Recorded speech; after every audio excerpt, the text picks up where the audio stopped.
Ariadna Canyelles, que un any després de començar el circuit professional de pàdel ja ha arribat al número 51 del rànquing mundial, continua combinant esport i estudis amb l'objectiu d'arribar al número 1 amb molt d'esforç. Entreno cada dia, de matí a hora baixa, i també estudio.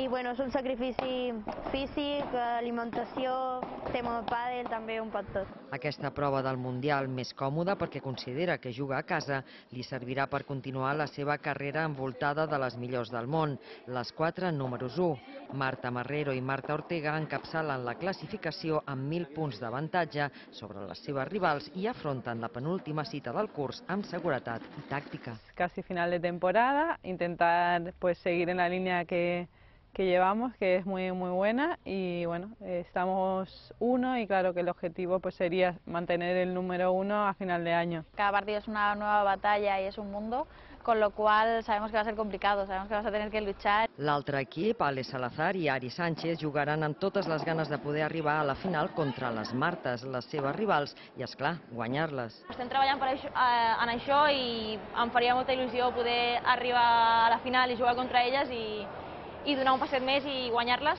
El pàdel femení, un esport encara amb molt marge de creixement, continua oferint el millor espectacle a Menorca.